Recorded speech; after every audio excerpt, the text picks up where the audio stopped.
Então vamos rezar por ela aqui, que fez o maior esforço, não é, irmã? Muito obrigada, é uma alegria estar aqui com vocês nesta noite, depois da Santa Missa. Eu agradeço o Fernando que me avisou, quando ele passou o convitinho que ele mandou para vocês, ele já colocou que teria a missa às 17 e em seguida então o encontro. Ah, que bom, então já podemos ir para a missa. Ela não se apresentou, mas eu trouxe uma jovem comigo também, a Ana Cláudia, está aqui ao lado. Ela é do Paraná, é paranaense, está visitando a nossa casa agora nessas semanas, tem uns dias de férias no trabalho. E ela é um exemplo bem concreto daquilo que eu vim falar para vocês aqui hoje.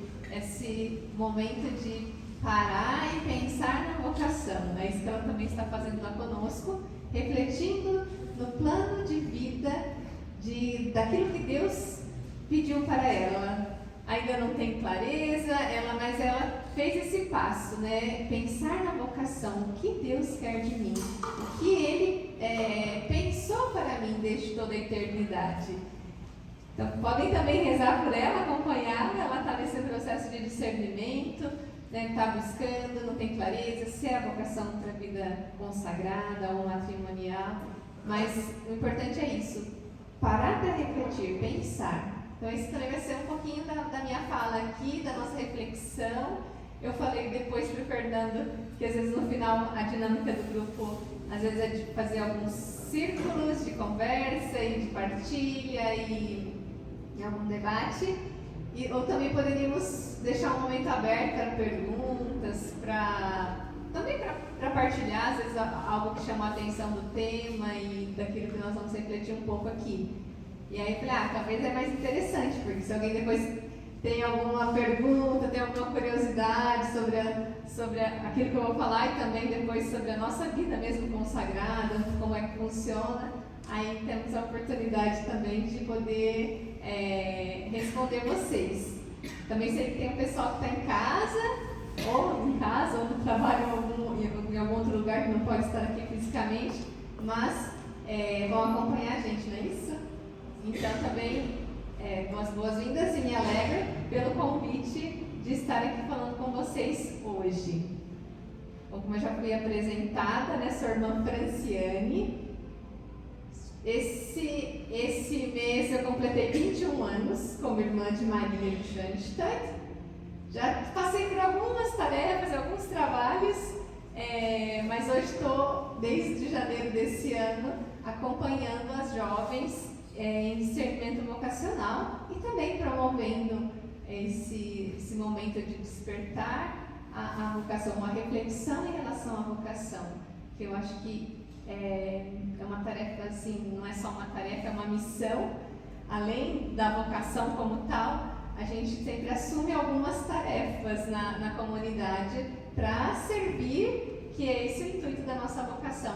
Mas eu acredito que esse caminho de ajudar os jovens a fazer o seu discernimento é muito belo, porque ver depois alguém que pôde, eu concretizar algo na sua vida, no sentido assim, de eu conseguir discernir, descobrir aquilo que Deus quer de mim, é muito gratificante. Então, estou fazendo essa experiência assim, mais diretamente no sentido vocacional na comunidade desde janeiro. E aqui estou. É uma alegria estar aqui com vocês nesta noite. Eu só um pouquinho aqui, que eu só queria acompanhar aqui. Deu certo. Porque daí, sim, por favor. Desculpa, não. Eu percebi no vídeo, você está com o vídeo aí? Tá bom. É que eu trouxe um pequeno vídeo assim, ilustrativo, para a gente começar a nossa conversa. E aí, então,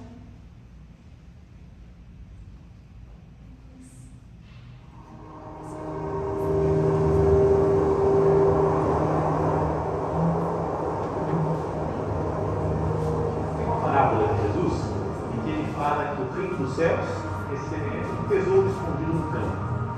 Um homem vai e o encontra, esconde esse tesouro e depois ele vai, cheio de alegria, vende tudo que tem e compra aquele campo. O que significa isso, esse negócio do tesouro escondido no campo? Encontrar Cristo que é um tesouro da nossa vida. E a gente só encontra Cristo seguindo a nossa vocação. Vocação vem do latim vocare. O verbo que é chamar. Jesus passa pela nossa vida e nos chama. Então quem ouve o chamado de Cristo e o serve, esse encontrou o tesouro. Quando eu comecei a pensar na vocação, foi quando eu realmente descobri o que é vocação. Quando eu entendi que a vida ela é mais do que se deixar levar. Ela é responder um chamado de quem te ama. Então eu comecei a pensar nisso e como eu poderia responder esse chamado. Será que é cedo? Será que é tarde? Quando eu devo pensar na minha vocação? Quando Deus entra na vida dela e ela fala, o que eu vou ser da minha vida? Já é o momento, mesmo que ela seja muito jovem, é porque Deus já está passando pela vida dela e fazendo ela pensar.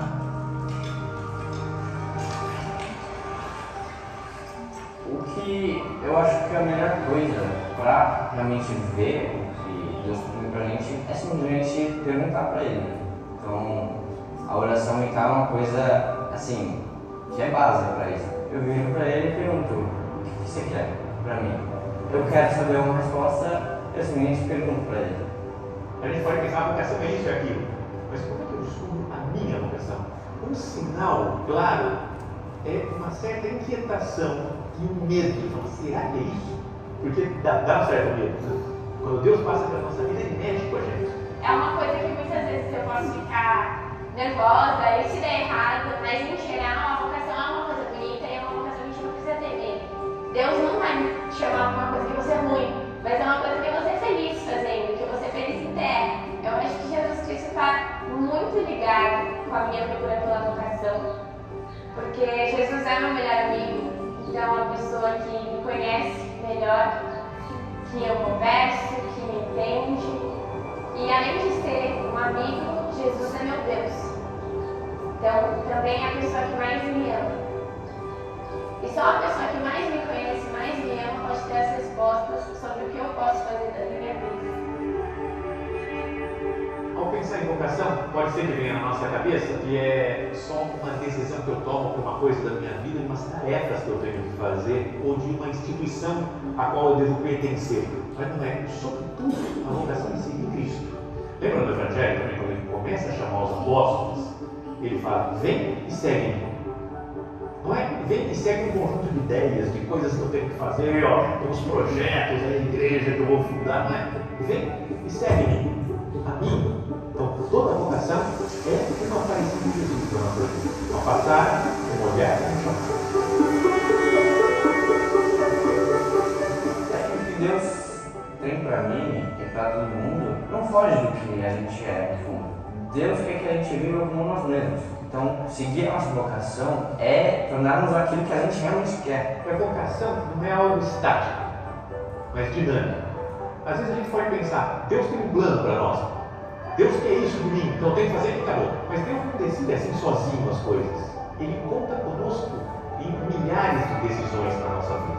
O que falou o prelado do Opus Dei, Dom Fernando Caires, Deus conta com a nossa liberdade para ir configurando a nossa vocação. Não tenha medo daquilo que Deus lhes pede. Vale a pena dizer sim a Deus. Nele está a alegria. Deus chama para escolhas definitivas.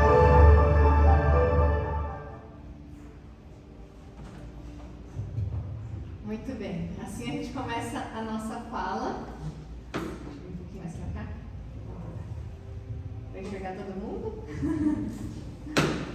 Então, esse plano de vida que nós vamos refletir hoje, fazer esse momento de parada, de pausa, que é muito importante,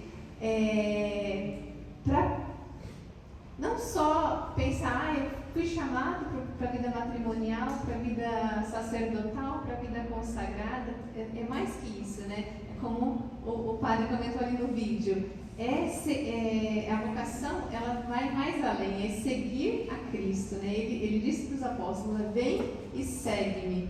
Quer dizer, fazer esse encontro com Jesus, esse encontro com Cristo e depois então segui-lo. Ele tem um plano, ele tem um projeto de vida para nós. E como bem lembrou aqui o nosso músico, o João, né? O João, que ele falou que ele tocou esse canto porque ao me ver ele recordou algo bom que ele passou lá em Atibaia nos dias de retiro, um dos temas principais de um dos retiros trouxe a lembrança a esta canção, e é bem isso que nós vamos também comentar um pouquinho em relação ao plano divino, esse plano espiritual. Deus tem um plano divino para a minha vida, porque me ama. Ali a gente lembra, né? Eu sou um filho amado.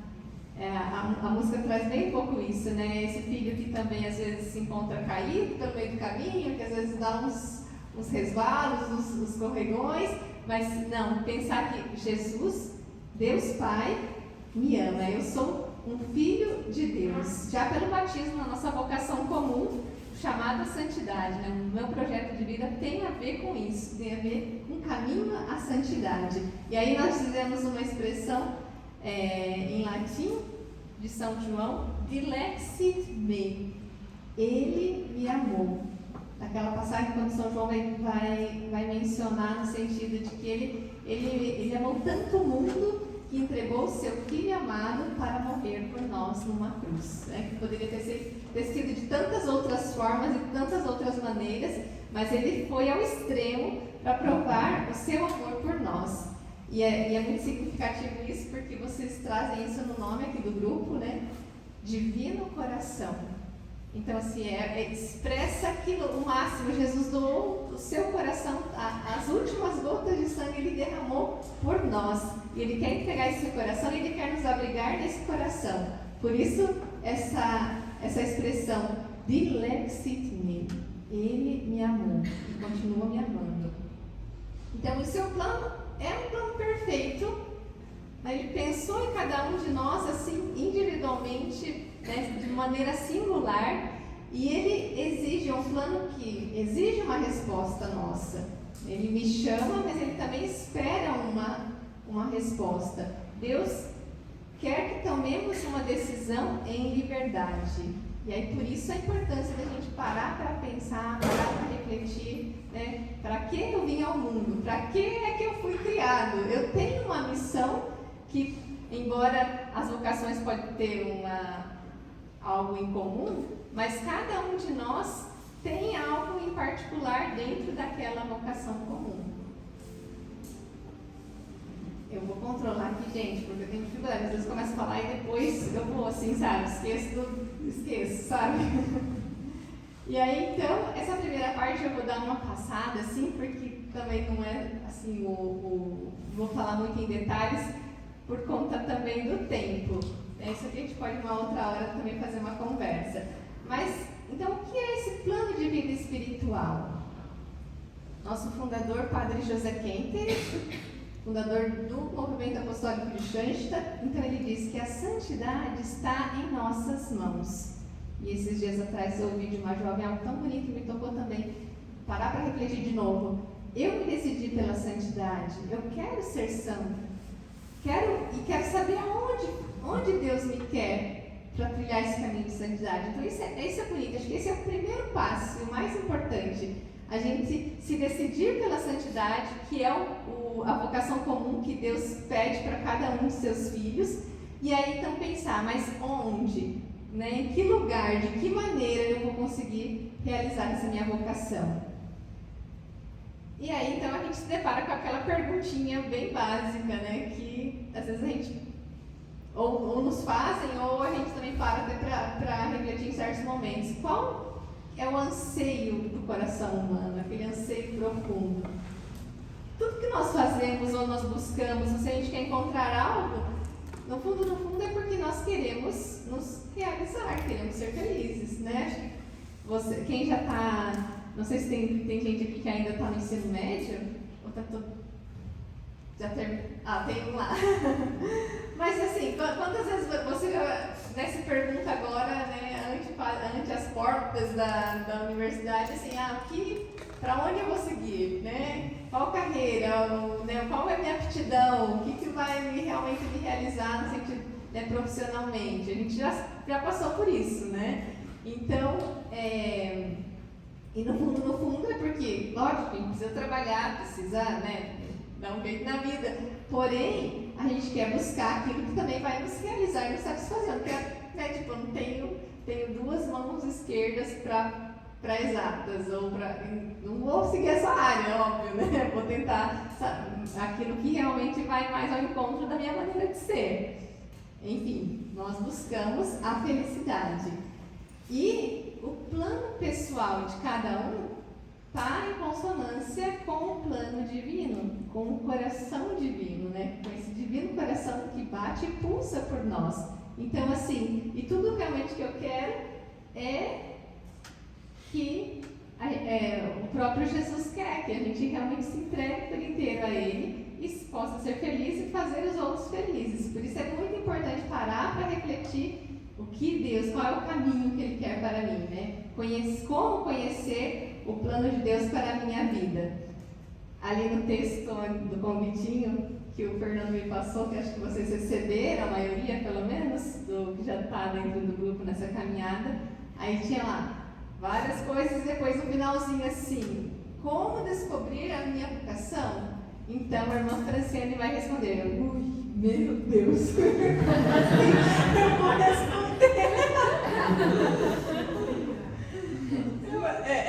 Olha que responsabilidade que eu vou responder. Mas assim, algumas dicas, alguns conselhos que a gente pode, né, onde buscar, como buscar aquele plano, aquela ideia que Jesus, que Deus tem para nós. Né? Umas pistas, porque não é uma coisa assim tão simples. Né? A vocação está muito ligada com ouvir o chamado de Jesus, ouvir a voz de Deus, mas também ele, no fundo, tem que ter algo ali dentro que me impulsiona, que pulsa ali, que faz. Eu tenho uma expressão que eu gosto de usar muito. Quando eu estava fazendo faculdade aqui em São Paulo, as irmãs até brincam comigo, nossa, ficou tempão para terminar a faculdade, né? Claro que já fiz faculdade depois que eu era irmã, porque eu terminei o ensino médio e fiz um ano de experiência com as irmãs, lá em Londrina, no Paraná, onde na minha terra natal. E aí, então, depois desse um ano, eu já tinha certeza que aquilo eu realmente não quero fazer uma experiência junto da comunidade das irmãs.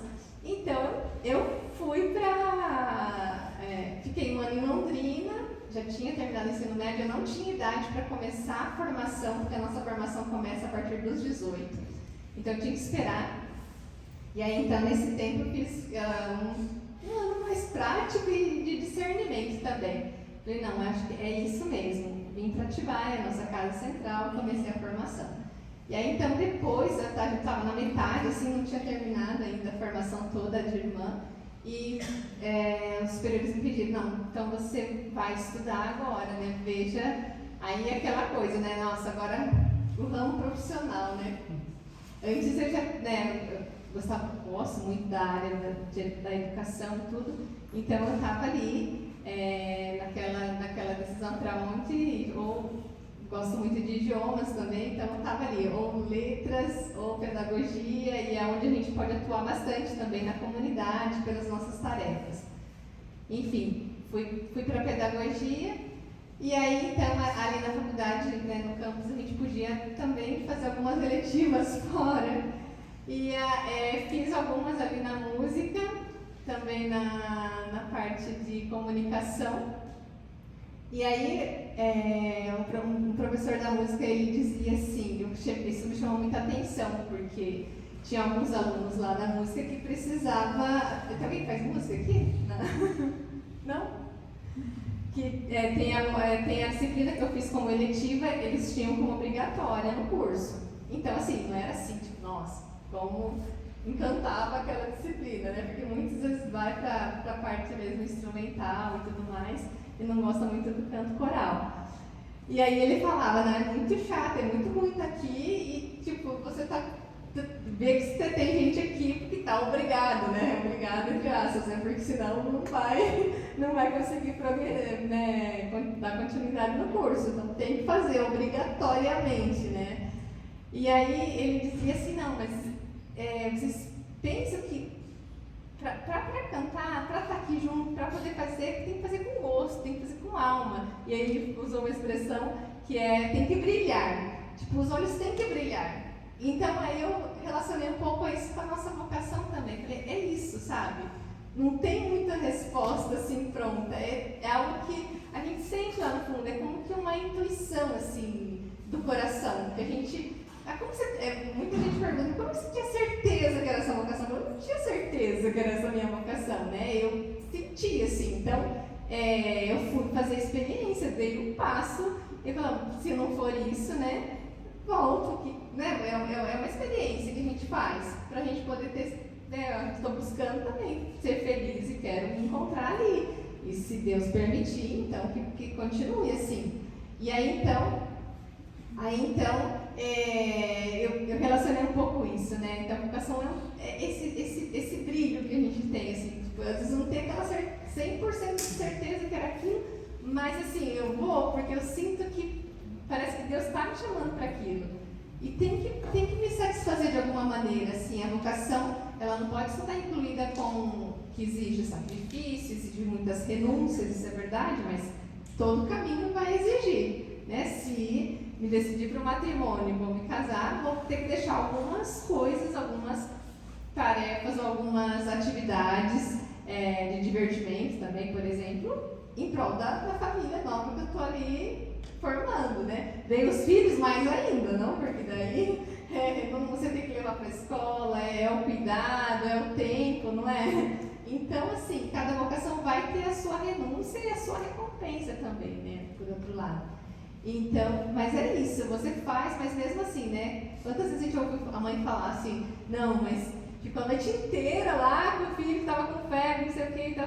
Não, mas eu faria tudo de novo, né? Pelo meu filho, pela minha filha. Então, é mais ou menos assim. E para a gente poder então seguir nesse caminho, buscar esse plano que Deus tem para nós, fazer um esclarecimento, tentar chegar mais próximo possível, então eu também preciso conhecer-me, eu preciso olhar para mim, né? E como eu posso me conhecer?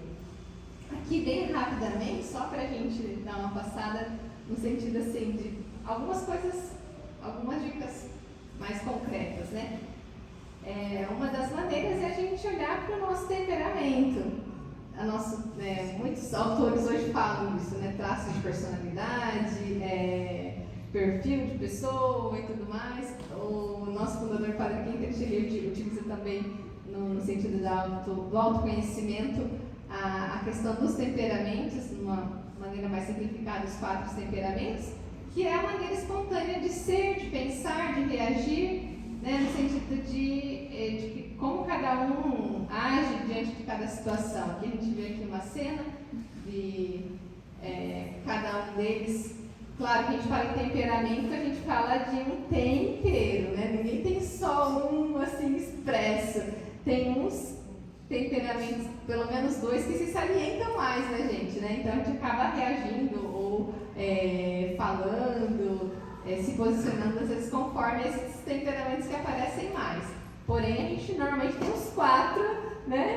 Essa mistura. Ali a gente vê o colérico, que se entusiasma por tudo que é grande, ambiciona postos de destaque, é uma pessoa de grandes ideias, ideais, de ação, realiza o que se propõe e gosta de fazer aquilo que leva ao heroísmo, né? Normalmente aquela pessoa que busca um pouco mais de perfeição e quer tudo muito certo e vai, não tem... Mas, por outro lado, também cada um dos temperamentos tem o seu lado de luz e de sombra que a gente sempre precisa educar. A gente vai se encontrando aqui, né? E aí aqui, ó, por exemplo, encontrou uma pedra no caminho, que vai fazer, já chuta aquela pedra, quem colocou isso no meu caminho? Depois a gente vê o sanguíneo, né, que é um chamado Alegria da Casa. Conhece aqui a Alegria da Casa? Não faz complicações com as coisas, não se aflige pelas dificuldades. Porém, no entanto, às vezes é um tanto inconstante, tende um pouco à superficialidade, mas é aquele, vê a pedra no caminho, pula, tá todo feliz, não, tipo, vamos lá, dá a volta, não tem problema, vamos lá, a gente faz de outro jeito, não dá por aqui, vamos por ali. E aí, né, esses complementos também dos temperamentos ajudam muito a gente na hora de conhecer um ao outro e também nos conhecermos também, para ver qual que é o meu ponto mais forte que eu preciso permanecer e continuar cultivando, e aquilo que é menos nobre, que é aquilo que tem que enobrecer ainda na minha natureza, para chegar à santidade.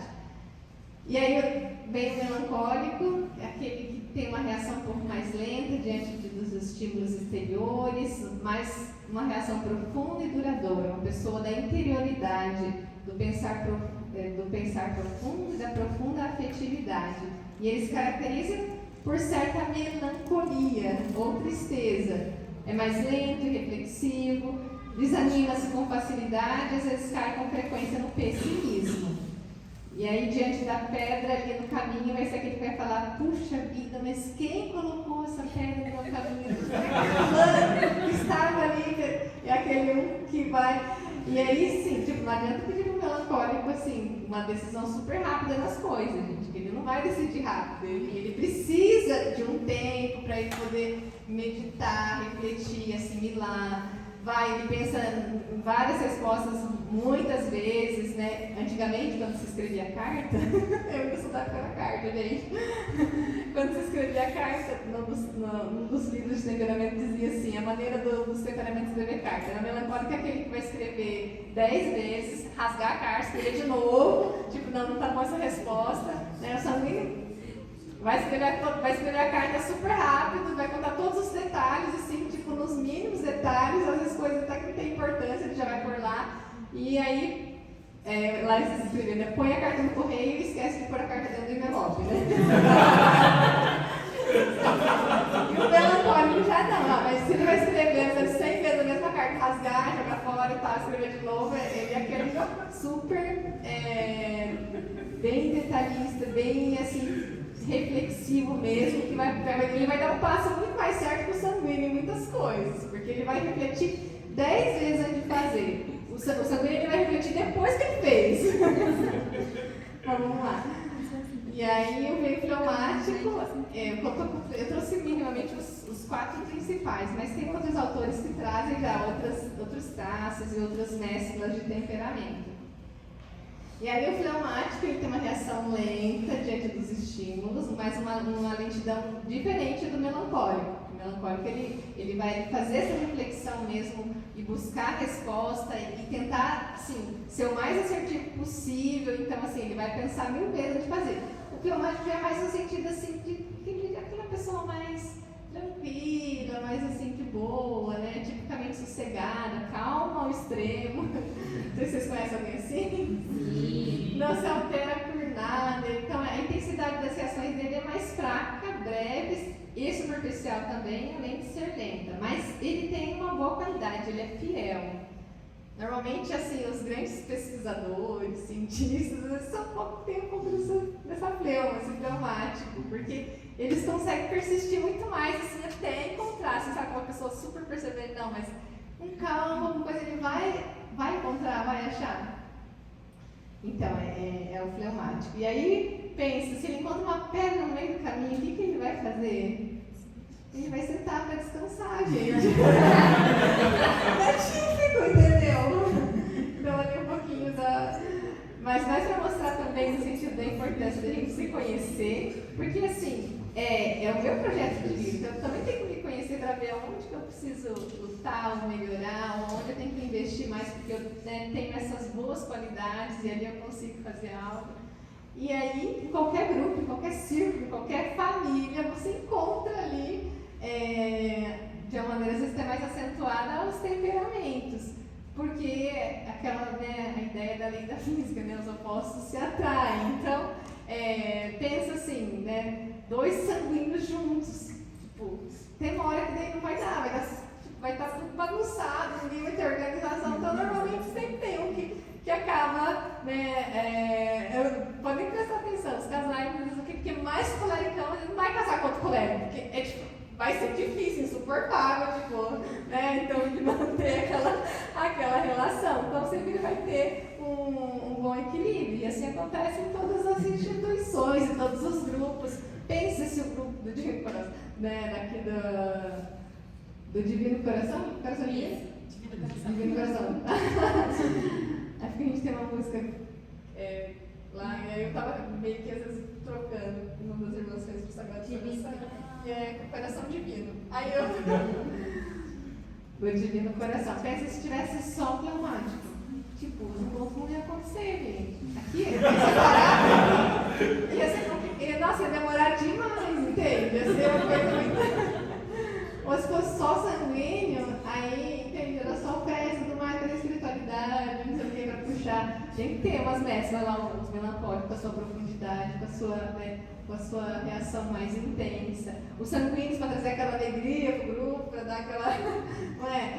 Os fleumáticos também, pela perseverança, para ajudar a puxar, isso aqui, trazer a tranquilidade, a calma. É ele que às vezes num incêndio, é ele que vai trazer a solução. O fleumático ele consegue, tipo, tá lá o sanguíneo desesperado, afobado, fazendo de tudo, o outro, o colega esbravejando já, né, assim, tipo, xingando todo Deus e todo mundo, porque quem descuidou de tal coisa, não. E aí vem o fleumático para tentar pensar com calma assim, na solução para trazer ali. Enfim, só uma ilustração. E aí, nesse processo de conhecimento, da gente poder se olhar para si mesmo, para a gente poder ver o que realmente Deus está me pedindo nesse processo, né? Cada um é único, como nós falamos, né? Somos filhos amados, né? Eu sou único, né? Eu sou chamado, sou escolhido por Deus, Ele espera de mim uma resposta. E aí, nesse processo, a gente também precisa fazer de autoconhecimento essa etapa de, como nós dizemos, um processo de aceitação. Né? Quais são as relações com o meu mundo externo? Né? Quem sou eu?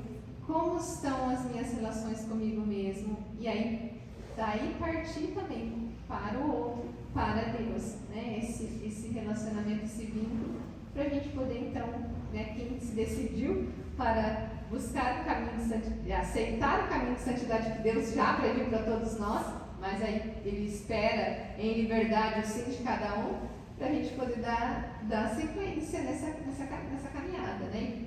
E aí, diz o nosso fundador, eu ia trazer o livro, mas assim, com uma boa sanguínea, eu esqueci o livro em casa.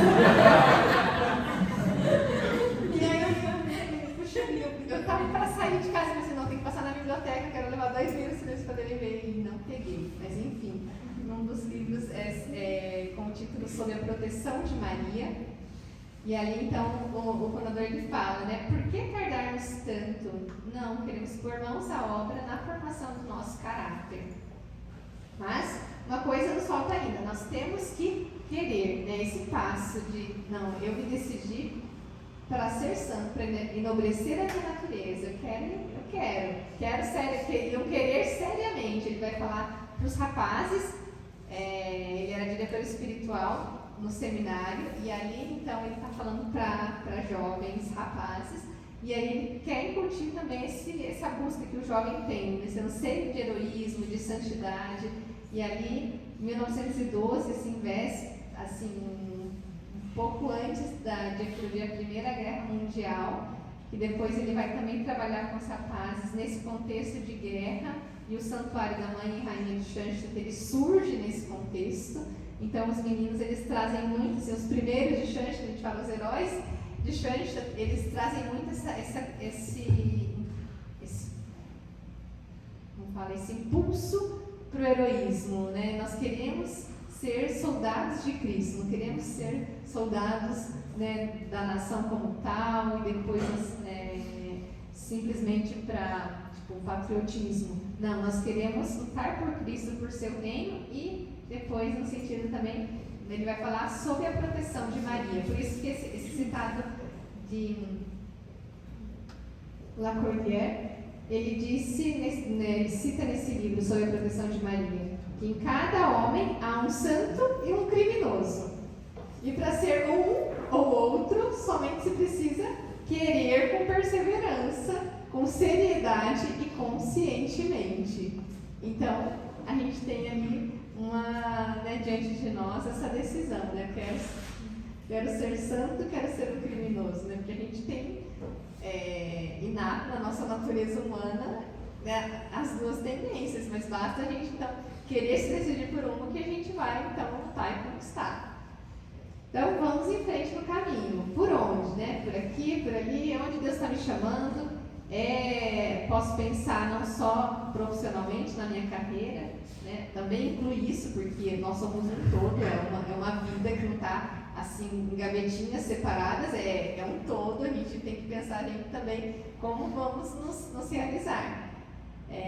Depois a gente pode falar um pouco sobre isso também, como isso acontece na vida consagrada ou na vida sacerdotal, né? Na vida matrimonial isso também acontece, né? Não sou só pai e mãe, né? Cada um tem a sua profissão, tem o seu trabalho, tem que sustentar a família e vai por aí. E falando em caminho, eu trouxe aqui uma citação de um clássico infantil. Não sei se todo mundo leu, mas acho que todo mundo já ouviu Alice no País das Maravilhas, não? E ali tem um episódio, né, que fala quando a Alice se encontra com o gato, né, o gato está em cima da árvore, e aí a Alice está ali perdida e ela pergunta, né, você pode, né, será que você pode me ajudar? E o gato, sim, claro, posso te ajudar. Então, para onde vai essa estrada, né? Para onde vai esse caminho? E aí o gato devolve a pergunta e diz, olha, mas para onde você quer ir? Aí ela responde, eu não sei para onde, estou perdida, né? Não sei para onde eu quero ir. E aí o gato dá aquele sábio ensinamento, né? Para quem não sabe para onde vai, qualquer caminho serve. Então, por isso é muito importante a gente, para onde nós vamos, né? Eu não posso simplesmente estar perdido na vida, né? Sozinha no mundo. Mas para onde eu quero ir? Para onde vai? Não só simplesmente falando assim, Deus quer que eu vou para onde? Tipo, isso é uma pergunta, mas assim, eu também preciso querer saber para onde eu vou. Porque daí realmente é possível fazer alguma indicação.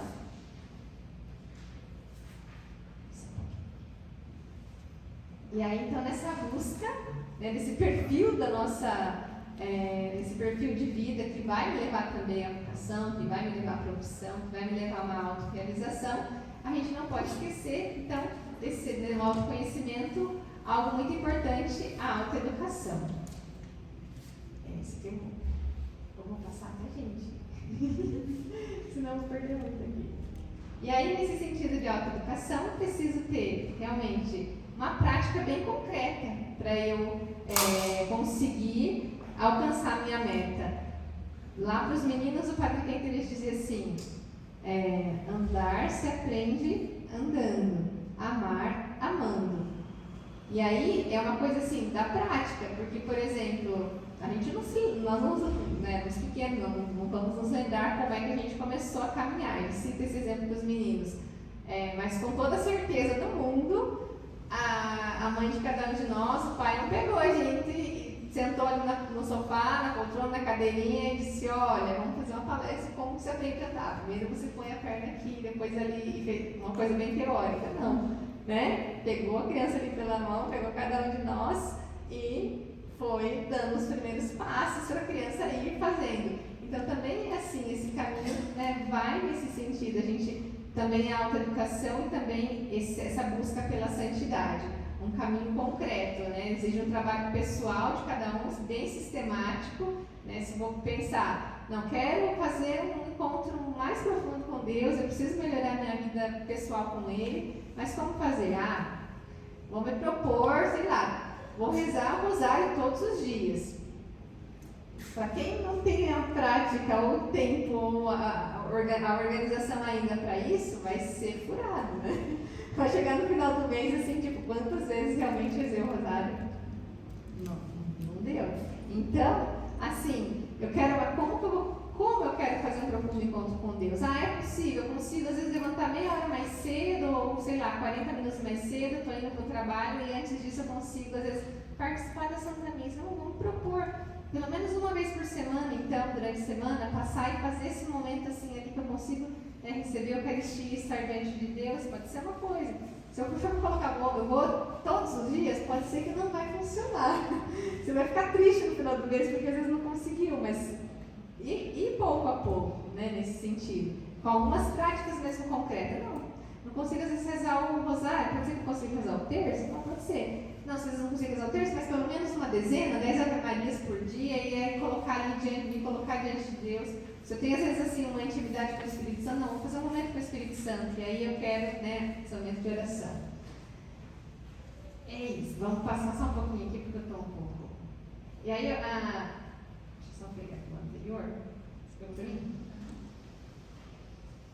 Sim, então, às vezes a gente pensa assim, tem coisa que é só para os santos, né? O seu exemplo não vale para nós, porque, né, não vale para mim, porque eu não nasci para ser santo. Quantas vezes fala isso, né? Mas não, a santidade é para todos nós. Como dizia o São João Paulo II, né? Naquela mensagem para os jovens, né?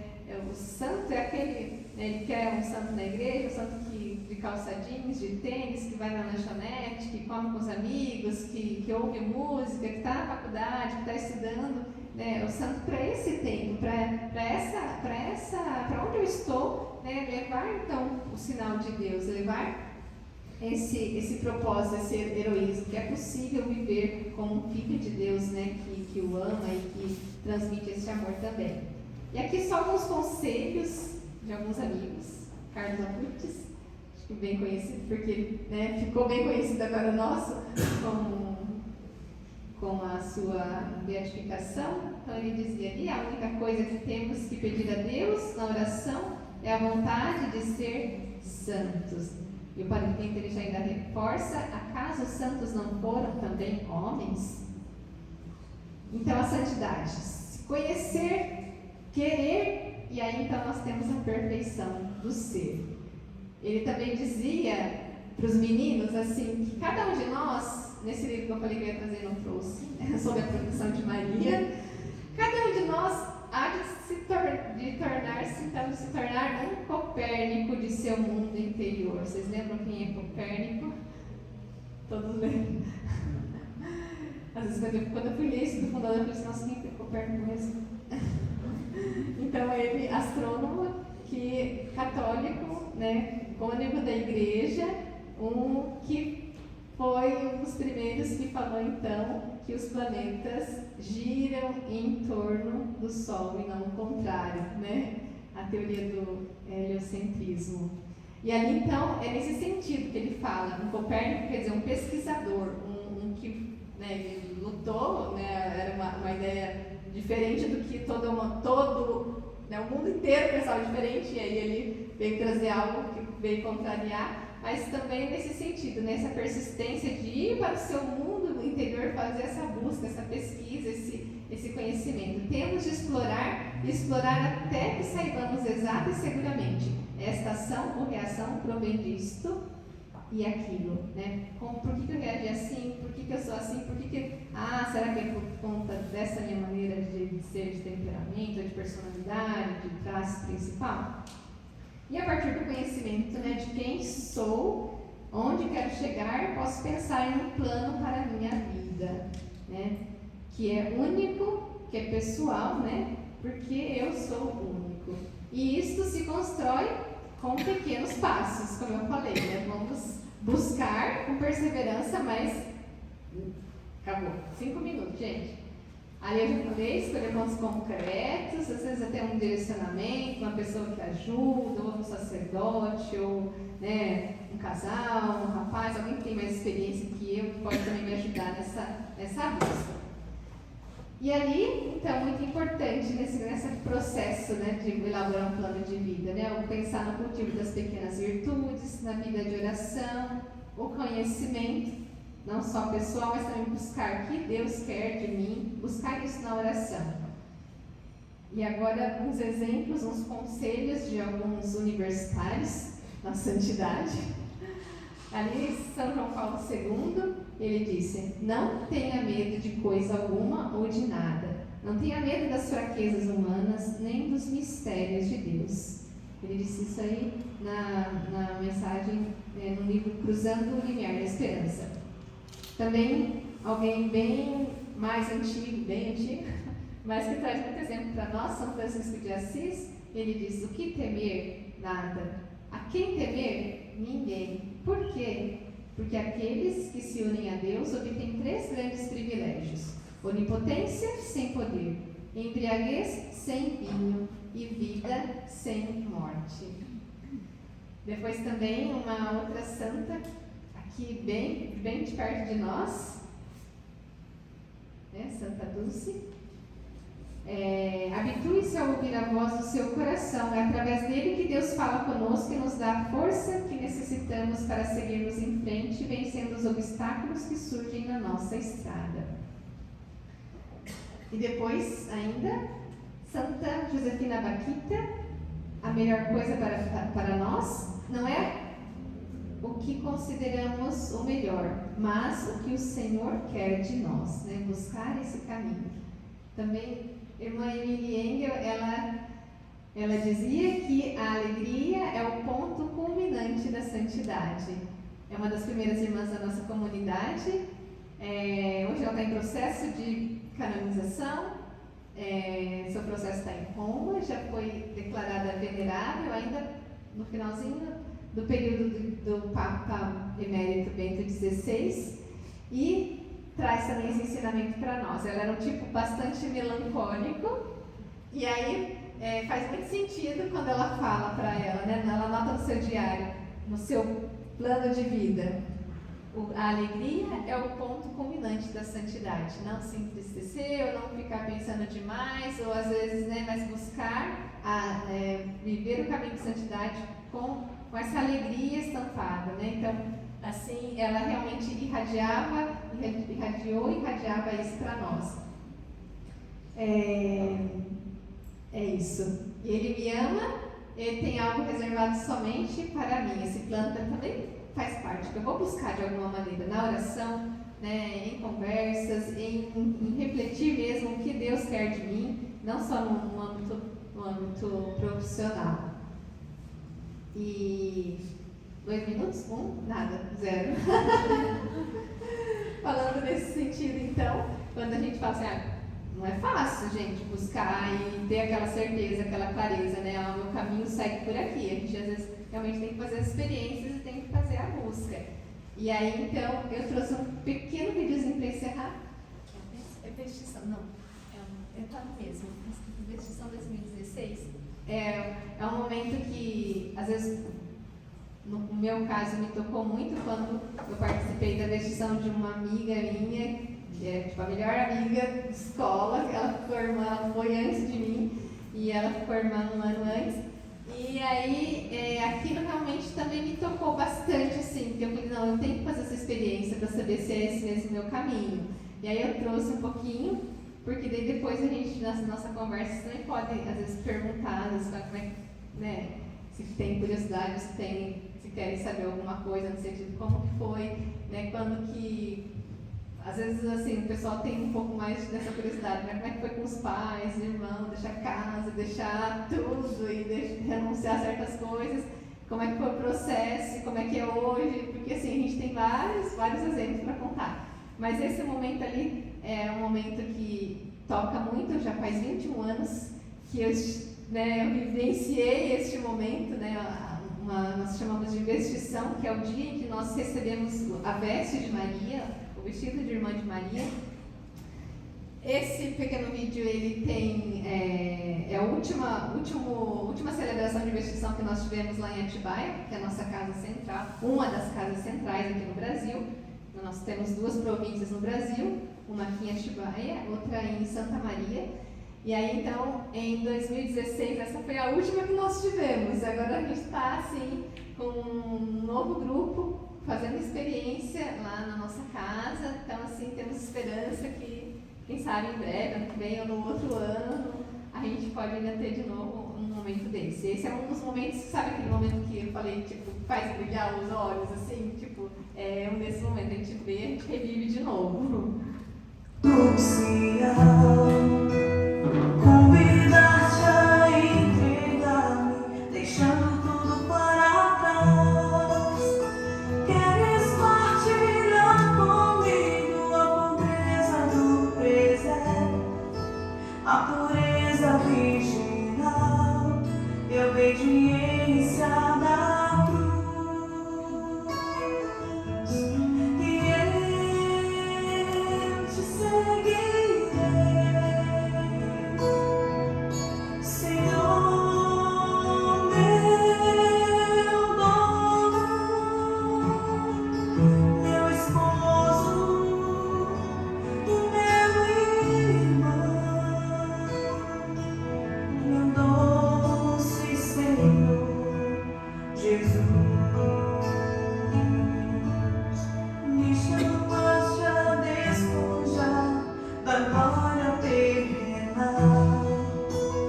a me libertar das coisas e de toda vaidade. Queres que a minha vida seja oferta em holocausto, entregue por completo a tua santa vontade. E eu te seguirei, Senhor, meu dono, meu esposo, meu irmão, meu doce Senhor Jesus.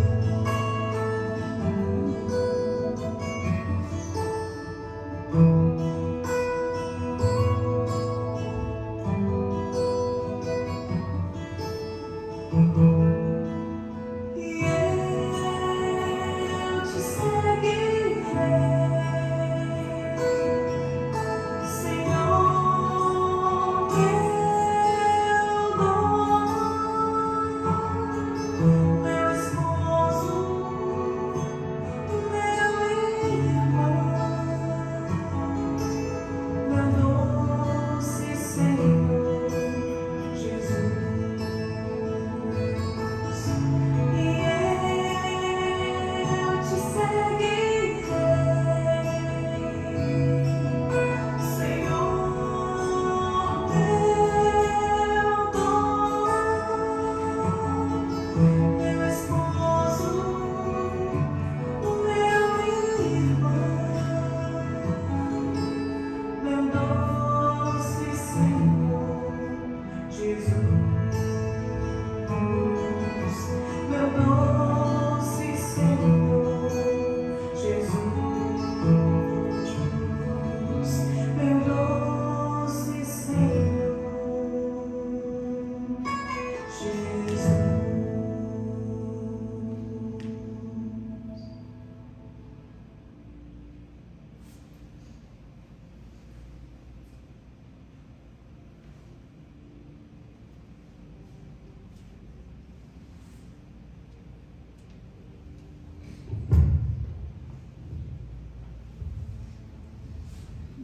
Gente, é isso.